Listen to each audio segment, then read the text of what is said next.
Assalamu alaikum. Welcome to the live stream. My name is Suhail Bukhari, and this is happening. This is finally happening.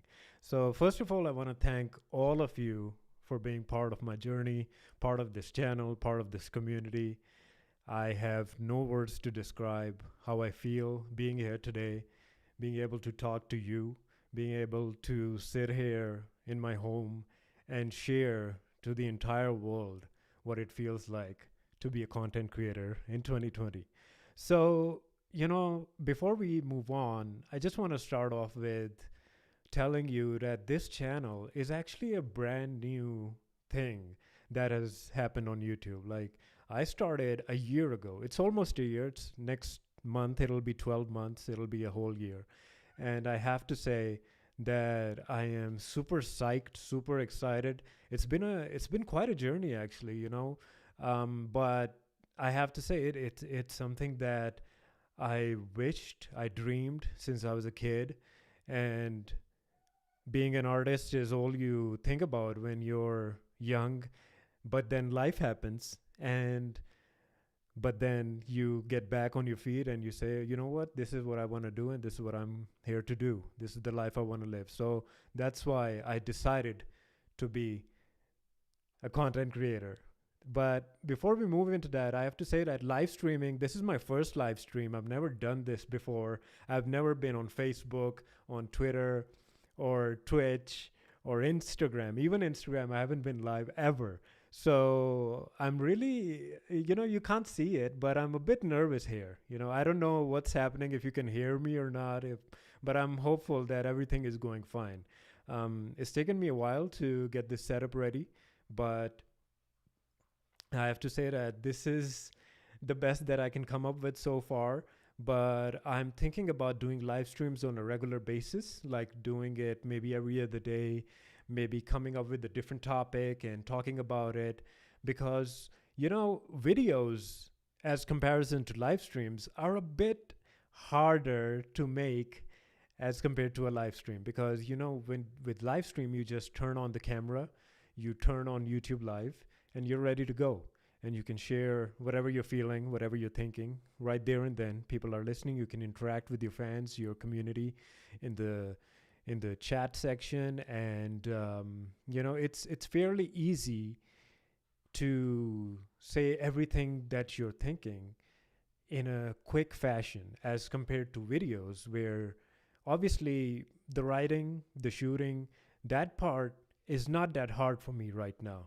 It's the editing, it's the damn editing that takes me maybe 70 to 80% of the time to make a video. So I'm going to continue making videos. That's my passion right there. And I truly believe that video and filmmaking is something that I'm going to continue to get better at, hopefully, with learning new skills and improving and putting it out there for the world to see and bringing in new information. But at the same time, I want to try out all these different aspects of YouTube, what YouTube provides to content creators on their platform, like making videos, like doing live stream, even YouTube shorts. So we have all these new things coming in on YouTube, on the platform. As a content creator, it's very exciting for me. And I want to try all different things, and hopefully I can find my strengths and make my subscribers enjoy my content more and more. So I have to say that this is a great way to connect with my community, with all the subscribers and new people who are going to be a part of this journey. This is the easiest and no filters. This is how it is. You get what you want and you get what it is. So Suhail Bukhari Unfiltered, right here for you on live streaming. Now, of course, as I just said, the plan is to do it regularly, talk about a lot of different things, because in videos, there's a specific topic that you choose. And it's similar to live streaming, but you cannot elaborate as much as you want because there's a certain limit and a certain engagement level that you need for your viewers to have in order to watch it all the way through. And you have to play different tricks. You have to do all these different shashkas, putting in pictures here, putting in pictures there, and bringing in all these different elements, which of course is the reason what makes a video great. But again, as I said, it takes a while. So that's why live streaming is going to be something where I can talk about things which I might not necessarily say in YouTube videos. Now, moving on, getting on to the main topic of this video, which is why your man, your boy, Sohail Bukhari, decided to be a YouTuber in 2020. So I wanna tell you that the simple answer to this is simply because I wanted to, right? But the long answer, the complex answer to all of this is necessary to understand why I'm sitting here in front of a camera, opening up in front of the entire world, thinking what, who, where somebody is going to listen to me and enjoy this. So, this is the plan, and I'm about to tell you how it all started. So, when I was a kid, as you can see, I'm a South Asian kid, I'm a Desi kid, I'm a brown person, right? So, as a brown person, you have a career cycle. You have a cycle that every brown person has to go through. And I'm sure my brown people out there that are listening can relate to this. This is simply what every brown person goes through when they're a child and when they grow up and when they get married and when they have kids. And it's a cycle. Everybody goes through it. White people, black people, Hispanics, everybody goes through it. But with brown people, I'm sure with other Asians as well, I have to elaborate. The cycle starts with you being a child, innocent, you don't know what the hell is going on in this world. And then your parents and your siblings and your teachers, everybody starts telling you, hey mate, you are supposed to study hard, then don't think about sports that much. All right. Yeah, you can play. You should play. But you know what? Once a week, maybe on the weekends, that's about it. Focus on your studies, right? Focus on your studies, go through school, try to get them A's. If you don't, at least pass 33%. We don't care. Just go through it. And after that, try to get into one of the best unis you can. And if you can't, at least get a degree. If you can, then at least get a diploma. Get something. Get a piece of paper that tells you, hey, I can get a job. All right. Next step, getting a job. Getting a job, landing a job, getting into the big four accounting firms or those big four banks or the big four pharmaceuticals or whatever it is that has to do with a lot of money. Okay. So getting a job. If you're lucky, there's a little bit of entrepreneurship in your family. You get to learn things in your family business. But it's all about the money. Still, hang with me here. After that, when you have reached a certain point in your career, now it's time for you to get married. All right? Getting married, the same cycle. Now you got kids. And you're this mechanical robot that works 24/7, has some time for his family, and that's about it. The cycle continues. Then you give this legacy, what you've learned to your kid, your children. And, that's how it is. That's the brown career/life cycle that every brown person goes through. With me, now let's go back to the beginning. With me, when I was a kid, I always had this artistic tendencies in me. I always saw myself as an artist. I used to watch a lot of cartoons, a lot of Tom and Jerry, a lot of Cartoon Network, basically. So all the Hanna-Barbera, all the, all these animal cartoons, right? They're all animals. So I was obsessed. I was really obsessed. 24/7 cartoons. Cartoon Network was a big part of my life. So much that I actually started drawing cartoons myself. So I would have, that notebook, and I would just start drawing cartoons. I would make my own story that Tom and Jerry are basically the kings and all the other animals, they're like their subjects. I mean, they're chill with each other. They're not like slaves, but they live in this fancy house in this jungle, in the middle of a jungle. And because they're animals, right? So they got to live in a jungle. But they have these different adventures, different episodes. And once I remember, I even wrote a full on comic book movie on Waterworld. You remember that movie that came, I think, in the mid '90s called Waterworld? I was so fascinated by that storyline of that film that I just adapted it to my characters and how they would go through if the world was underwater. So that's my childhood. I always bringing in new creative ideas into animation, not really animation, but drawing comics. And after that, I remember when I was growing up, my family had this massive JVC camera, the one that you hold it on your shoulder, but of course, mostly on the tripod. So I would start filming myself.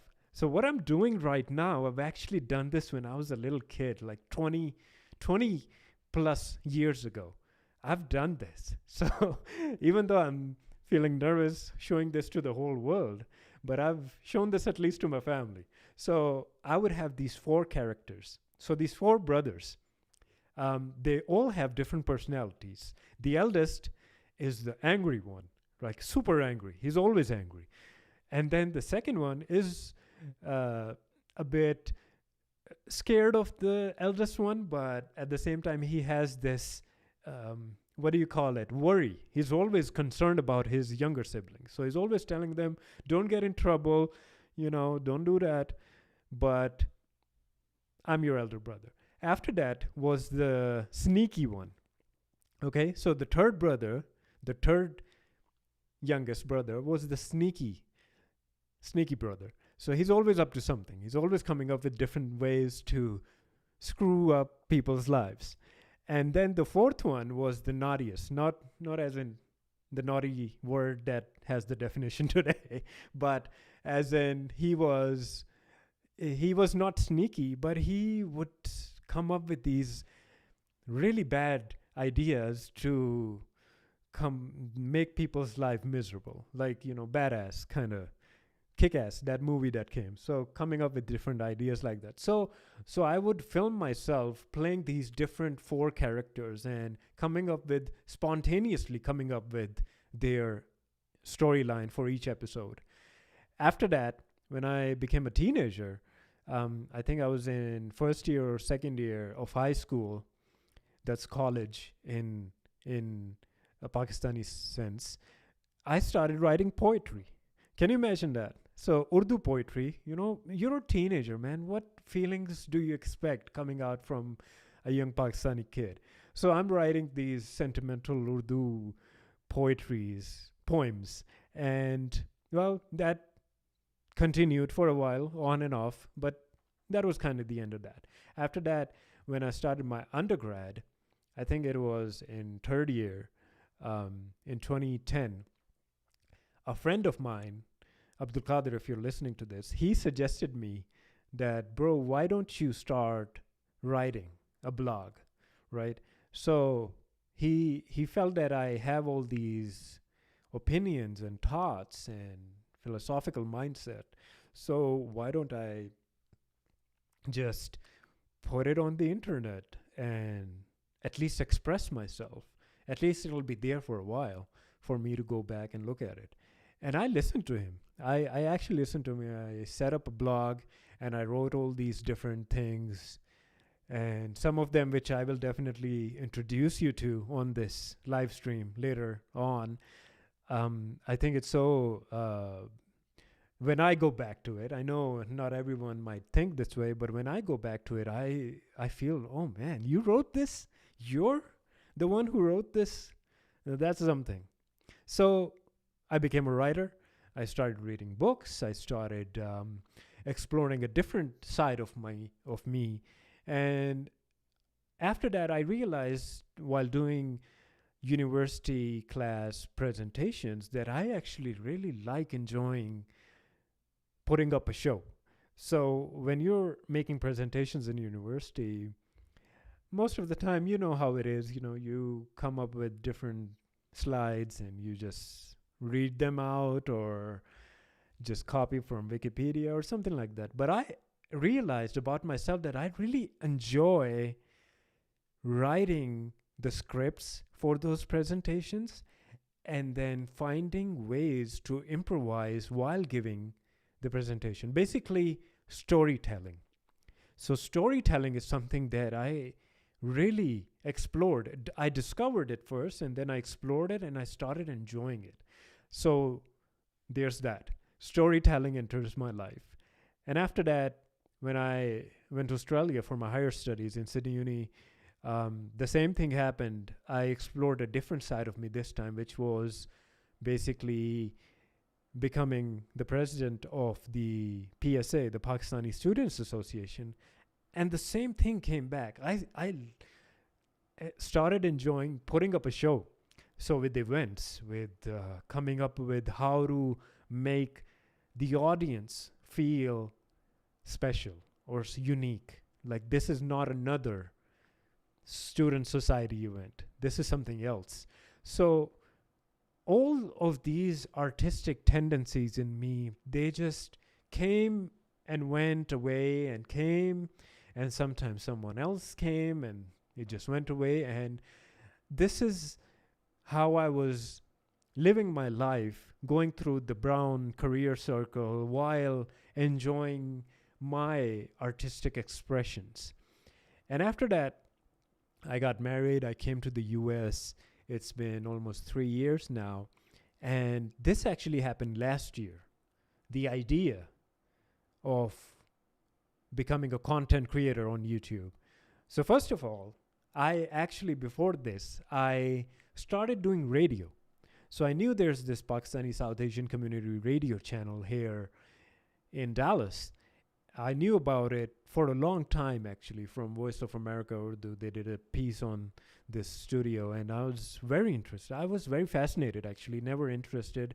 But I saw one day the co-founder of the channel, of the radio channel, she posted on Facebook that they are looking for radio jockeys, RJs, to come and do a show, and do multiple shows. And I was like, you know what? Why don't I try this? I don't know. This sounds interesting. Why not? You know, I'm highly opinionated. I like to talk. I don't have a lot of friends here, so I can express myself without having to call someone, right? Because everybody's busy in this part of your life anyway. So I called her, I talked to her, and she said, all right, come in for an audition and let's see what happens. So I came, when I moved to Dallas, I started the show, and I think within a month, I had a pretty good feedback from the other RJs and the other hosts and that founder lady herself. And I was really impressed with myself as well, to be honest with you, because I was really serious about it. I would actually research a topic or pop culture item and do the whole damn show on it. And I learned how to stretch it from a 5 to 10 minute conversation to 2 hours, of course, with ads and music and everything. So I enjoyed my time there. That gig was for a year. And, you know, during the conducting of that show, I started realizing near the end of the show, I started realizing that I have this special thing in me where people like to listen and they like to enjoy what I'm talking about. I don't know what it is, but maybe it's the art of storytelling. Maybe it's just the way I analyze a thing from multiple angles. Whatever it is, it's working.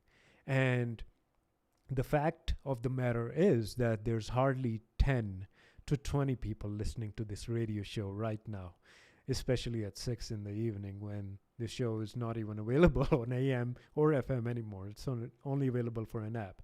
So it's more probably your friends or your family. So I realized I'm working so hard coming up with this content, this treasure, right? And what's happening here? People are not getting to enjoy it or experience it. What am I afraid of here? Am I afraid of being in front of the camera? Am I afraid of not sharing my content? Am I afraid to go all in? Because I had to face that fear that, you know what, you have to. You have to put yourself out there. And my cat is saying something in the background. I don't know if you can hear him or not, but he wants to be part of the podcast. I mean, the live stream as well.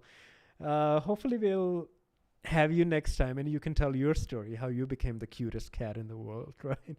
Okay, getting back to this story. So, near the end of the show, I started having this feeling that I really need to put this out there. If 10 people are listening to me and this is probably going through the archives of the internet, never to be heard or seen again, then this is not fair to the work that I'm doing. I need to put myself in front of the whole world. This is 2020. This is the age of the internet. This is the age of information. You need to do this. You need to put yourself out there.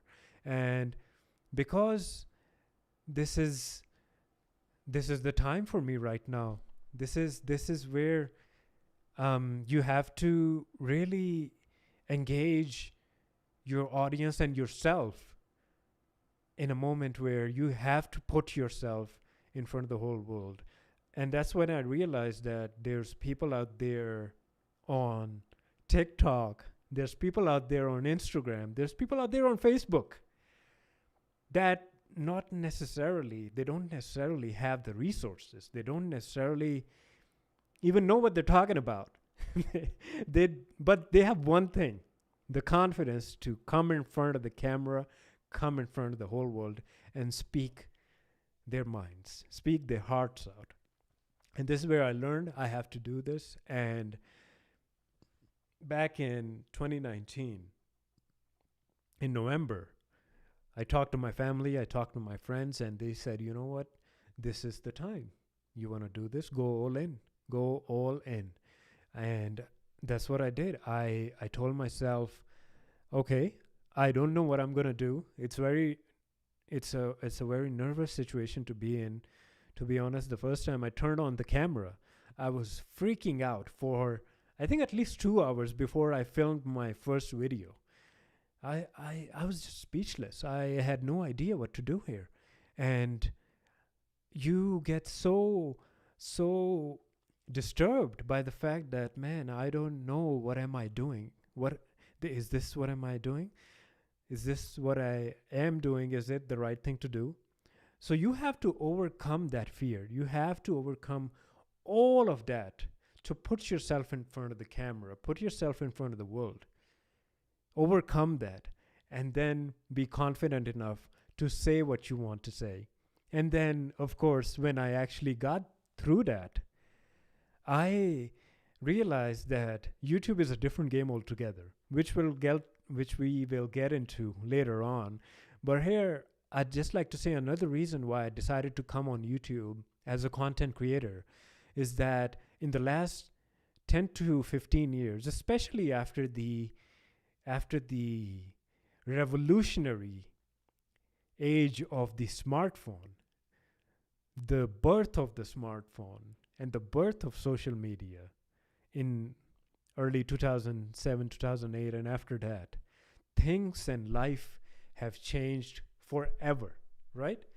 Life as we know it, media as we know it, has changed forever. This is not the same world we used to live in before smartphones or before social media. This evolution, this revolution itself has brought so many new people into our pop culture, into our lives. YouTubers are now part of people's lives every single day, right? Their fans, their community look forward to their videos. Look forward to when this person's next video is going to come out. What value am I going to receive now? What am I going to, I don't know, but I'm so excited. I'm so excited about seeing this person's next video. So videos, the evolution, the game-changing impact of videos have changed things forever. And obviously, this has given us amazing creators and amazing new lives. But I have to say here, the other side of it, the dark side of content creation, is that there's all these good content creators that are nice, positive, you enjoy them, they give you value. And then you have the other side, the people who are trying to manipulate consumers or viewers or people who are being influenced by them. And by manipulation, I definitely mean that you have people that are trying to control the narrative. Certain influencers or content creators are straight up messed up, and what values they hold, what they think about the world, and how they're trying to change a normal person's mindset towards it, with poison, honestly, with the world that we live in, with the advancement of fake news and deep fake and all these um, political, I don't know what you call them, all these political experts, right? All these experts, liberal or conservative, all over the world. We have these crazy people out there that are just taking advantage of normal people, and they're just getting manipulated because they don't know better. They're just making, and other than that, we have people who are running Ponzi schemes, running these fraud schemes on normal people, taking their money. And I do believe that with content creation, with being an independent artist, you don't have a payroll. You have to make money by yourself. You have to earn everything by yourself. You are dependent on your community, the viewers, the people who buy your merch, your courses, your ads, your affiliate links, everything. You are totally dependent on your viewers and your community, which is a good thing, which is something that brings the content creator and the community closer to each other, which means that you cannot be a sellout and you cannot be a fake. People will see through you. That's how it should be, which differentiates content creators from celebrities, from mainstream celebrities, because we know how that goes. But the point is that there's a lot of people. I know these amazing channels, even on YouTube, they tell you how there are people out there that are really famous, but they're making fool out of people. They're making fools out of people, and they are literally burning their money by buying their stuff or whatever it is. So that's the dark side of content creation. And then there's a lot of people, of course, that have all these things that a person with a little bit of critical thinking can see through them and realize that this is just plain bull crap. This is bogus. They're just shouting, and they're just because they make more noise, or just because they make more videos and their presence on social media is so much, people will obviously listen to them because of all the machine learning banging that they're doing on the algorithm by putting in more content. So what I realized is, just because a person is famous, or just because a person has this public figure celebrity status, doesn't make them right in the first place. Secondly, just because they are the only one that are talking about certain things, certain topics, doesn't mean that people like us who can see through them, doesn't mean that we should just stay quiet. And that is another reason why I wanted to come here on YouTube, because I myself am highly opinionated, and I am a critical thinker. I'm an artist. I have all these different aspects of me. And I feel that in this age that we are living in 2020, we as individuals, whoever has a voice, whoever has an expression to make, can do that. YouTube right now is free for me to just open up and start talking and make a community and expect people to come in and join me on this journey. So that's another reason. I remember I was watching this documentary on Final Cut Pro, which is the Apple software for video editing. Amazing, amazing documentary. I highly suggest you check it out. In that documentary, this one person said that in today's age, if you want to be a filmmaker or video editor or whatever you want to do, and you don't do it, you, my friend, will never get a better chance to do it. You truly have no reason not to do it. So if you have something to say and you want to have a community, you want people to join you on this community, and you want to make money as well, in all fairness, in legal ways, in all, without making people fools, without making fools out of people, and have a genuine community, this is the right time. There is no better time before this that you can be a content creator. And we have all these different kind of platforms available. We have Instagram, Facebook, Twitter, YouTube, TikTok, right? And I'm sure there's a lot more that are coming. So whatever you want to share, you should do it. And this is one of the reasons why I'm here. I have always been a very, very introverted person. I've never, actually once, I changed once. That was in Sydney, where I became an extrovert and super extrovert, actually. Over extrovert, maybe.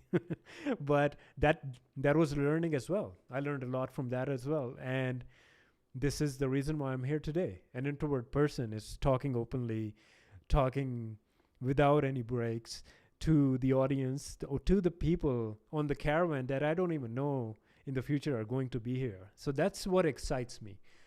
I'm not concerned about the views, because I have been. For the last 11 months, I have been concerned about the views and the subscribers, and because there's a certain threshold that you need to meet in order to get monetized. And that's where the mindset, that's where the mental game begins, where you're like, man, this is what I want to do. I've spent all this money. I've spent all this time, and nobody's watching my videos. Like WTF, man, what's going on here? But the point is, and this is a learning that I've learned from the past 11 months, is that YouTube is a totally different ball game. There's an algorithm, there's a thumbnail, there's a title, there's, as an innocent creator, you just can't come in and start expecting people to watch your videos. That does not mean that your content is bad. Views have nothing to do with the quality of your content. So that's what I've told myself, that's what I've taught myself. Relax, don't worry about it. Keep putting your work out there, because if you think about it, an artist, when he or she creates art, they don't think about how many people are going to see it or watch it. It's natural. An artist wants to express their art in a art medium, and they want people to look at it. They want people to see it. But the point is, that's not what you make art for. You make art for the sake of making art, for the sake of you being an artist, for the sake of you expressing that art. That's why you make art in the first place. Of course, artists cannot make money out of that unless people appreciate it. And if you think about history, if you see things from a historical perspective, artists have always been on the mercy, if I may say, if I may use that word, been on the mercy of the kingdom or the courtyard or people hiring them, right?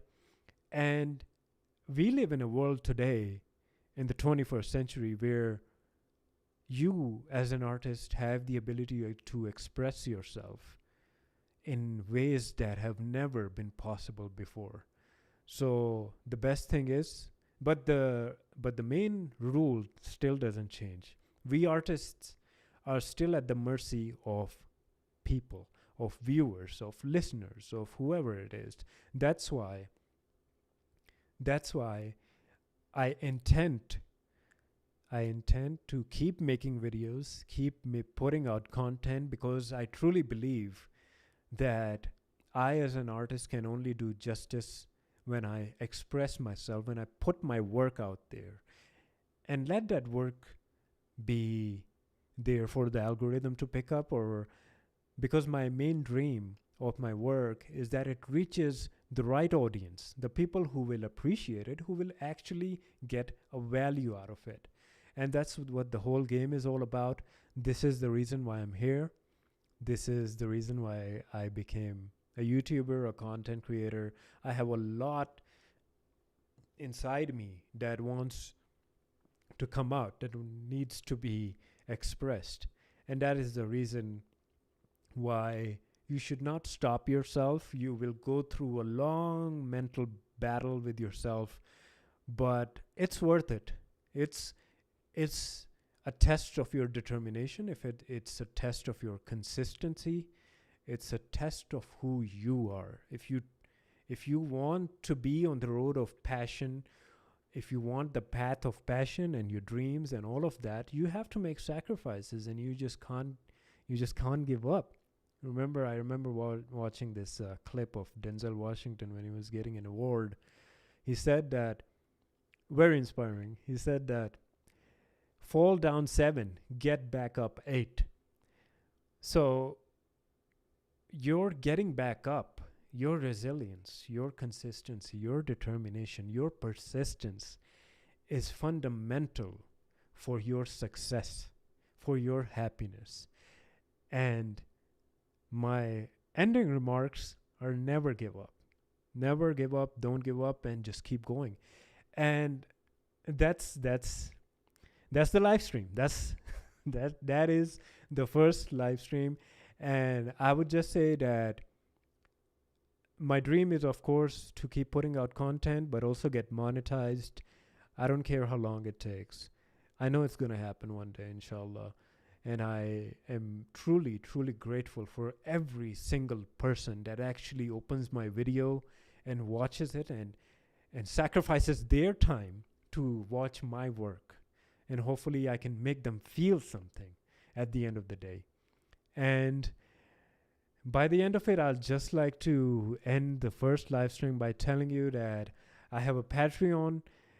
And if you believe that you want to be a part of my journey, my community, you feel you want to support me, you can either check out the Patreon link right in the description, or you can also check out the affiliate links that I have. And hopefully we have a future community that's full of positivity, critical thinking, because the main purpose of the channel is to educate and entertain. And that is where I want to take my community and myself on this journey on. So I'm going to end the live stream on a positive note. Thank you all for joining me. I'm going to play this awesome song called it's called Bajne De Ye Dhol. It's a very beautiful track by Somewhat Super. I really love their music, and I really feel that their music brings a lot of joy, and this is very relevant to this live stream and where this whole game is going. So I'll see you in the next live stream, or you can check out the videos right here on the channel. I'll be back very, very soon. I'm serious about this. You're going to see the consistency level go up a lot. All right, take care, and I'll see you in the next one. Hey, I forgot the most important thing. What was it? Smash that like button, smash that subscribe button, and I'll see you in the next one.